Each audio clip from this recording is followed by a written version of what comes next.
Study visa ਦੀ ਜਦੋਂ ਅਸੀਂ ਗੱਲ ਕਰਦੇ ਹਾਂ ਅੱਜ ਦੇ ਟਾਈਮ ਵਿੱਚ ਸਟੂਡੈਂਟ ਜੋ ਹੈ ਬਹੁਤ ਜ਼ਿਆਦਾ ਅਵੇਅਰ ਵੀ ਹੋ ਚੁੱਕੇ ਹੈ। ਇੰਟਰਨੈਟ ਤੇ ਬਹੁਤ ਰਿਸਰਚ ਵਰਕ ਆਪਣਾ ਪਹਿਲਾਂ ਹੀ ਕਰ ਲੈਂਦਾ ਹੈ ਕਿ ਹੁਣ ਮੈਨੂੰ ਕਿੱਥੇ ਜਾਣਾ ਚਾਹੀਦਾ ਹੈ, ਕਿਹੜੀ ਕੰਟਰੀ ਦੇ ਰੂਲ ਸਟ੍ਰਿਕਟ ਹੋ ਗਏ ਨੇ ਤੇ ਮੇਰੇ ਲਈ ਚੰਗੀਆਂ ਆਪਸ਼ਨਸ ਪੜ੍ਹਾਈ ਦੇ ਲਈ। ਔਰ ਅਗਰ ਆਪਾਂ ਨਾਲ ਸਕਾਲਰਸ਼ਿਪਸ ਦੀ ਗੱਲ ਕਰ ਲਈਏ, ਚੰਗੇ ਕੋਰਸਿਸ ਦੀ ਗੱਲ ਕਰ ਲਈਏ, ਫਿਊਚਰ ਸੈਟਲਮੈਂਟ ਦੀ ਗੱਲ ਕਰ ਲਈਏ, ਉਸਦੇ ਉੱਪਰ ਰਿਸਰਚ ਵਰਕ ਕਰਦਾ ਹੀ ਹੈ। ਲੇਕਿਨ ਇੱਕ ਚੰਗੇ ਕੰਸਲਟੈਂਟ ਥਰੂ ਸਲਾਹ ਲਈ ਵੀ ਬਹੁਤ ਫਾਇਦੇਮੰਦ ਰਹਿੰਦੀ ਹੈ ਕਿਉਂਕਿ ਉਹਨਾਂ ਨੇ ਆਪਣੇ ਸਾਲਾਂ ਦੇ ਐਕਸਪੀਰੀਅੰਸ ਦੇ ਨਾਲ ਤੁਹਾਨੂੰ ਗਾਈਡ ਕਰਨਾ ਹੁੰਦਾ ਹੈ। ਤੇ ਅੱਜ ਅਸੀਂ ਤੁਹਾਨੂੰ ਜੋ ਹੈ ਜਰਮਨੀ ਸਟੱਡੀ ਵੀਜ਼ਾ ਦੇ ਉੱਪਰ ਵੀ ਇੱਕ ਮਾਹਿਰ ਸਲਾਹ ਤੁਹਾਡੇ ਨਾਲ ਸਾਂਝੀ ਕਰਾਉਣ ਜਾ ਰਹੇ ਹਾਂ। ਤੁਸੀਂ ਉਸ ਨੂੰ ਜ਼ਰੂਰ ਸਮਝੋ ਕਿ ਅੱਜ ਦੇ ਟਾਈਮ ਵਿੱਚ ਜਰਮਨੀ ਸਟੱਡੀ ਵੀਜ਼ਾ ਕਿਉਂ ਬਹੁਤ ਜ਼ਿਆਦਾ ਫਾਇਦੇਮੰਦ ਰਹਿਣ ਵਾਲਾ ਸਟੂਡੈਂਟਸ ਲਈ।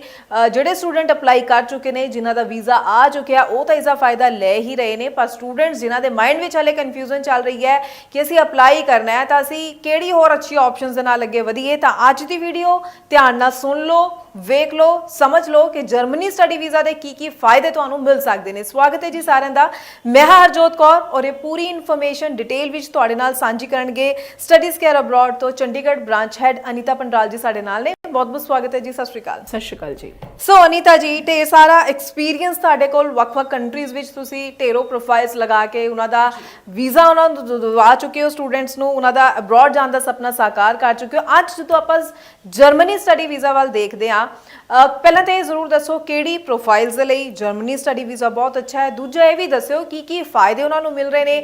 ਅਗਰ ਆਪਾਂ ਪੂਰੇ ਓਵਰਆਲ ਪ੍ਰੋਸੈਸਿੰਗ ਟਾਈਮ ਦੀ ਗੱਲ ਕਰ ਲਈ ਜਾਂ ਫਿਰ ਸਕਸੈਸ रेट वाल भी देख दिया तो की फिगर्स ने की गाइड करना चाहोगे? सो मैम, अगर जर्मनी की हम बात करें तो इस टाइम पे स्टूडेंट्स की जो प्रेफरेंस है, मेन प्रेफरेंस है, वो जर्मनी भी निकल के आ रही है। स्टूडेंट जर्मनी जा रहे हैं बिकॉज जर्मनी जाने में एक तो सबसे पहली बात है कि they are getting the part time jobs. उसके बाद कोर्स कंप्लीट होने के बाद भी उनको अच्छी अच्छी कंपनीज में जॉब मिल रही हैं।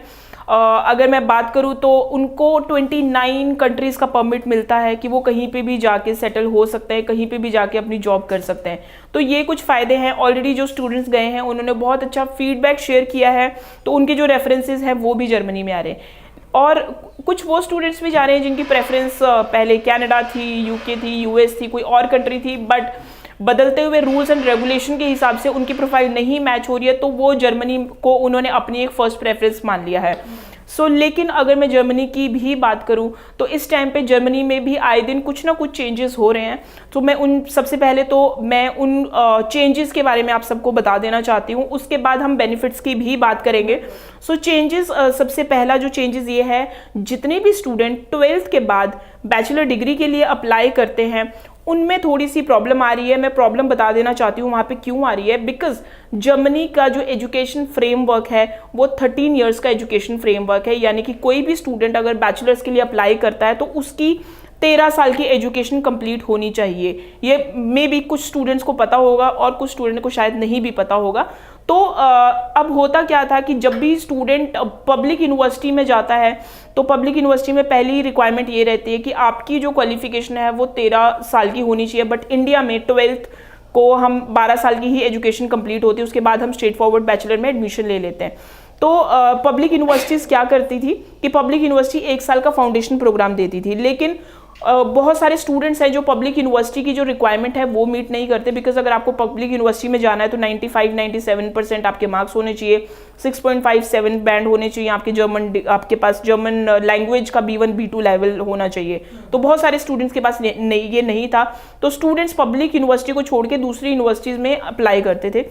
तो अब वो जितनी भी यूनिवर्सिटीज़ थी वो बिल्कुल, आप अगर 12th पास आउट है तो वो स्ट्रेट फॉरवर्ड बैचलर डिग्री का ही प्रोग्राम दे रहे थे। लेकिन अब प्रॉब्लम आ रही है क्योंकि अब हाई कमीशन बिल्कुल ये पूछ रही है कि where is your foundation course, कि आपका 1 साल का जो फाउंडेशन कोर्स था in order to complete your 13 year वो कहाँ पे है। तो जब भी आप जर्मनी में अप्लाई करें तो आप ज़रूर बैचलर्स में अप्लाई करते हुए आप फाउंडेशन प्रोग्राम को भी ऑप्ट करें, सो दैट आपके जो वीज़ा चांसेस है वो बहुत अच्छे हैं। तो पहला तो ये चीज़ का ध्यान रखें। दूसरा, पीटी वाले स्टूडेंट्स को थोड़ी सी प्रॉब्लम आ रही है जर्मनी में। अप्रैल ऑनवर्ड्स, अभी जहाँ तक हमें पता चला है कि अप्रैल ऑनवर्ड्स शायद पीटी जो जर्मन हाई कमीशन है वो लेना बंद कर देगी। तो जितने भी स्टूडेंट्स हैं, खासकर जो बैचलर डिग्री के लिए अप्लाई करना चाहते हैं, कोशिश करें कि आइल्स के साथ ही अप्लाई करें। अगर आपके पास पीटी है तो आपके जो स्कोर है एटलीस्ट 58 एंड अबव होने चाहिए, तो आपके वीज़ा चांसेस कंपैरेटिवली बहुत अच्छे रहेंगे। अगर आपने आईएलटीएस कर रखा है तो बहुत बढ़िया, आपके वीज़ा चांसेस कंपैरेटिवली बहुत अच्छे रहेंगे। इस टाइम पे जर्मनी उन सारे स्टूडेंट्स के लिए बहुत अच्छी ऑप्शन है जो कि मास्टर्स के लिए अप्लाई करना चाहते हैं। मास्टर्स में अगर किसी स्टूडेंट के 5.5 या 6 ओवरऑल बैंड भी हैं तो उनके लिए बहुत अच्छी ऑप्शंस हैं। वीज़ाज बहुत अच्छे तरीके से आ रहे हैं, गैप की एज सच कोई प्रॉब्लम नहीं है। फंडिंग आपको नहीं दिखानी है, सोर्स ऑफ फंडिंग आपको नहीं दिखानी है। आपको 1 साल की ट्यूशन फीस दिखानी है, जो कि 1 साल की ट्यूशन फीस पे करनी है, जो कि आपके 7 से 8 लाख के करीब होगी।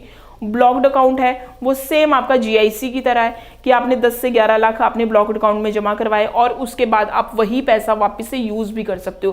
तो ये कुछ फायदे हैं जर्मनी में आपकी एप्लीकेशन को अप्लाई करने के लिए। लेकिन जो मैंने चीज़ें बोली है आप बिल्कुल उनका ध्यान रखें।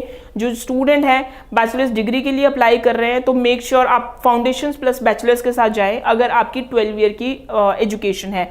अगर आपके पास पीटी 58 एंड अबव है तब आप अप्लाई करें, लेकिन अगर आपका उससे कम है तो मैं आपको रेकमेंड करूंगी कि गो विद द आइल्स। जो मास्टर्स के लिए स्टूडेंट जा रहे हैं उनके लिए एज सच अभी काफ़ी टाइम तक कोई प्रॉब्लम नहीं दिख रही है, वो जो प्रोसेस है वैसे के वैसे करें so that you can like आपका जो वीज़ा हो। और सबसे इंपॉर्टेंट चीज़ जो जर्मनी में है वो इंटरव्यू स्लॉट्स को लेके है। इंटरव्यू स्लॉट्स अभी कंपैरेटिवली थोड़े से डिले हैं।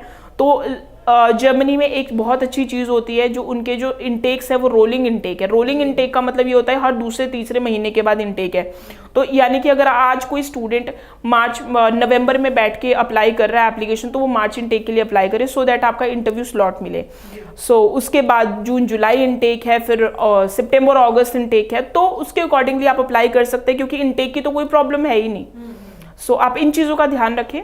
बिल्कुल बिल्कुल। तो ढेर सारी अच्छी ऑप्शंस हैं और रोलिंग इनटेक्स हैं, तो आप कभी भी अप्लाई करें। लेकिन कभी भी का मतलब ये नहीं है कि आप बहुत ज़्यादा टाइम जो है डिले कर दें, क्योंकि जिस तरह से हम देख रहे हैं कि स्टूडेंट्स लगातार अपनी फाइल लगा रहे हैं, तो आप भी कहीं पीछे ना रह जाएं। तो टाइमली ज़रूर अप्लाई कीजिए जर्मनी स्टडी वीज़ा के लिए। मन में कोई और भी सवाल हो कोर्सेज को लेकर, ऑप्शंस को लेकर, तो नंबर लगातार डिस्प्ले है, इस पर कॉल कीजिए, पूरी जानकारी लीजिए। या फिर स्टडीज़ केयर अब्रॉड के आप ऑफिस विजिट कर सकते हैं। अपने डॉक्यूमेंट साथ में ज़रूर लेकर जाइएगा ताकि असेसमेंट करके सही ऑप्शंस आपको गाइड की जा सकें। बहुत बहुत थैंक्स अनीता जी, ये पूरी इन्फॉर्मेशन स्टूडेंट्स के साथ शेयर करने के लिए। आगे भी हम स्टूडेंट्स के लिए इसी तरह से और इन्फॉर्मेटिव वीडियोस लेकर आते रहेंगे। फिलहाल के लिए दीजिए इजाज़त। Thank you so much. Thank you so much.